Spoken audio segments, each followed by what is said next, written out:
maybe in Japan and Western countries, they see better control of tobacco.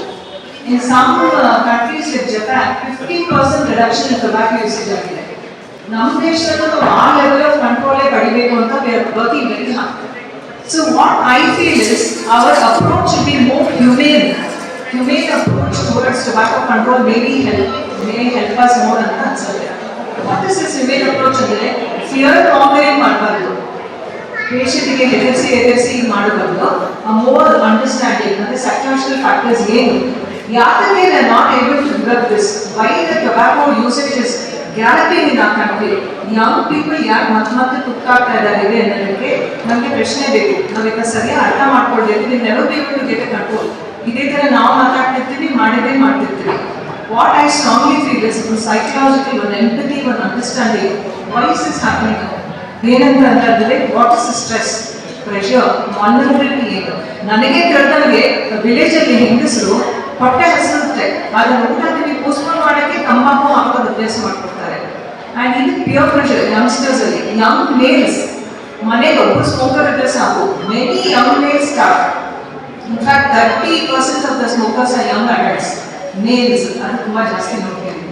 So ನನಗೇನಂದ್ರೆ just round up, apart from an empathy and understanding, two important factors, scientific approach, one education ಇರಬೇಕು, ಆಮೇಲೆ ಒಂದು control ಅಂದರೆ government resources, ಅದರಲ್ಲಿ some control should be there. So education is very important. Education ಏನಪ್ಪ ಅಂತ ಅಂದರೆ ನಾವು ಮಾಡ್ತಿರೋದು ಈಗ ಪಬ್ಲಿಕ್ ಹೆಲ್ತ್ ಫೋರಮ್ಸ್ ಅಲ್ಲಿ ಟೊಬ್ಯಾಕೋ ಯಾಕೆ ಇಡ್ತೀವಿ, ಯಾಕೆ ಬಿಡಬೇಕು, ಕ್ಯಾನ್ಸರ್ ಏನು ಬರುತ್ತೆ, ಯಾವ ಏಜಲ್ಲಿ ಶುರು ಆಗುತ್ತೆ, ವಾಟ್ ಆರ್ ದ ರಿಸ್ಕ್ ಅಂತ ಎಕ್ಸ್ಪ್ಲೈನ್ ಮಾಡೋದು.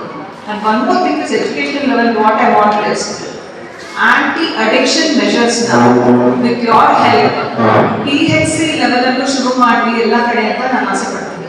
ಸೇವೆ ಮಾಡಾಗಿದೆ ಎಷ್ಟೋ ಜನ 5 ವರ್ಷ 10 ವರ್ಷ 20 ವರ್ಷ.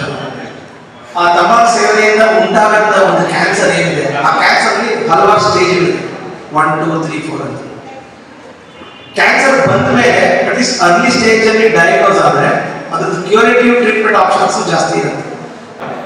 70% of the time they will come in stage 4. ಅಂದ್ರೆ ಏನು, ಅದು ವೆರಿ ಅಡ್ವಾನ್ಸ್ಡ್ ಆಗಿರೋ ರೀಜನ್, ಬೋನ್ ಎರೋಷನ್ ಆಗಿ ತುಂಬಾ ಡೀಪ್ ಆಗಿ ಅದು ಹೊಂದ್ಕೊಂಡೋಗಿರುತ್ತೆ. ಹಾಗಾಗಿ ಅದಕ್ಕೆ ಸರ್ಜಿಕಲ್ ಆಪ್ಷನ್ಸ್ ಕಮ್ಮಿ ಆಗ್ಬಿಡುತ್ತೆ. ಅವಾಗ ನಾವು ಅದಕ್ಕೆ ಇಂಜೆಕ್ಷನ್ ಥೆರಪಿ ಕೊಟ್ಟು ಅದನ್ನ ಕಮ್ಮಿ ಮಾಡಿ ಆಮೇಲೆ ಸರ್ಜರಿ ಮಾಡಬೇಕು. ಬಟ್ ಅದು ವಿಷಯ ದೊಡ್ಡದಲ್ಲ, ರಿಕರೆನ್ಸ್ ರೇಟ್ ಅಂತ ಕರಿತೀವಿ. ಸ್ಟೇಜ್ 4 ಅಲ್ಲಿ ನಾವು ಸರ್ಜರಿ ಮಾಡಿದ್ರು ಅದು ಮತ್ತೆ ಬರುತ್ತೆ. ಅರ್ಲಿ ಸ್ಟೇಜ್ ಅಲ್ಲಿ ಅದನ್ನ ಕಂಪ್ಲೀಟ್ ಆಗಿ ತೆಗೆದು ಅದಕ್ಕೆ ರೇಡಿಯೇಷನ್ ಥೆರಪಿ ಆಗಿ ಕೆಮೊಥೆರಪಿ ಆಗಿ ಚಿಕಿತ್ಸೆ ಕರೆಕ್ಟಾಗಿ ಮಾಡಿದ್ರೆ ಅದರ ರಿಕರೆನ್ಸ್ ರೇಟ್ಸ್ ಕಮ್ಮಿ ಆಗ್ತಾ ಹೋಗುತ್ತೆ. ಸೊ ಅರ್ಲಿ ಸ್ಟೇಜ್ ಪಿಕಪ್ ಮಾಡುವಂಥದ್ದು ಒಂದು ತುಂಬಾ ಇಂಪಾರ್ಟೆಂಟ್ ವಿಷಯ. ಹೇಗೆ ಈಗ ಇವತ್ತಿನ ಒಂದು ಥೀಮ್ ಏನು ಅಂದ್ರೆ 2 minute ಆಕ್ಷನ್ ಪ್ಲಾನ್. ಅಂದ್ರೆ ಒಬ್ಬ ಮನುಷ್ಯ 2 ನಿಮಿಷ ಅವನು ಈಗ ಯಾವ ತಂಬಾಕು ಸೇವನೆ ಮಾಡ್ತಾರೆ, ಫಾರ್ ಎಕ್ಸಾಂಪಲ್ ಸ್ಮೋಕರ್ಸ್ ಆಗ್ಬೋದು, ಇಲ್ಲ ತಂಬಾಕು ಚೀವ್ ಮಾಡೋದು, ಪಾನ್ ಗುಟ್ಕಾ ಎಲ್ಲ ಹಾಕ್ತಾರೆ. ಇವರಿಗೆ ಎಜುಕೇಶನ್ ಯಾವ ತರ ಮೂಡಿಸ್ಬೋದು ನಾವು ಅಂದ್ರೆ, ಅವರು ಪ್ರತಿ ತಿಂಗಳು ಮಿರರ್ ಮುಂದೆ 2 ನಿಮಿಷ ಅವ್ರ ಬಾಯಿನ ತೆಗೆದು ಅವ್ರಿಗೆ ಏನಾದ್ರು ರೆಡ್ ಪ್ಯಾಚ್ ಅಥವಾ ವೈಟ್ ಪ್ಯಾಚ್ ಅಂದ್ರೆ ಬಿಳಿ ಅಥವಾ ಕೆಂಪು ಪ್ಯಾಚ್, ಇದು ಅರ್ಲಿ ಸೈನ್ಸ್ ಅಂತ ಕರಿತೀವಿ ನಾವು ಈ oral cancer. So this is another intention of doing this programme. ಈ ಪತ್ರಿಕೆಗಳ ಸಹಾಯದಿಂದ ತಿಳುವಳಿಕೆ ಮೂಡಿಸೋದು ಜನರಿಗೆ. ಯಾಕೆಂದ್ರೆ ಅಟ್ಲೀಸ್ಟ್ ಇವಾಗ ಫಸ್ಟ್ ಮೇಡಮ್ ಹೇಳಿದ್ರು ತಂಬಾಕು ಸೇವನೆ ನಿಲ್ಲಿಸೋದು that is the best, prevention is better than cure. But ಅದು ನೆಕ್ಸ್ಟ್ ಆ ಹಂತ ಏನಾದರೂ ದಾಟಿ ಹೋದ್ರೆ ಅಂದ್ರೆ ಎಷ್ಟೋ ಜನ ಆಲ್ರೆಡಿ ಹೇಳ್ತಾರೆ, ಸರ್ 5 ವರ್ಷದಿಂದ ಶುರು ಮಾಡ್ಬಿಟ್ಟಿದ್ದೀನಿ.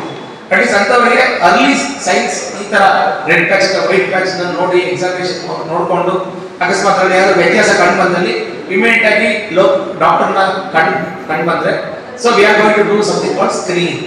ನಾವು ಅದನ್ನ ಬಯೋಪ್ಸಿ ಮಾಡಬೇಕು, ಇಲ್ಲ ಸ್ಕ್ಯಾನ್ ಮಾಡಬೇಕು, ಚೆಕ್ ಮಾಡಿ ಅದನ್ನ ಅರ್ಲಿ ಸ್ಟೇಜ್ ಪತ್ತೆ ಮಾಡಿದ್ರೆ ಅದಕ್ಕೆ ಕ್ಯೂರೇಟಿವ್ ಆಪ್ಷನ್ಸ್ ಜಾಸ್ತಿ ಇರುತ್ತೆ.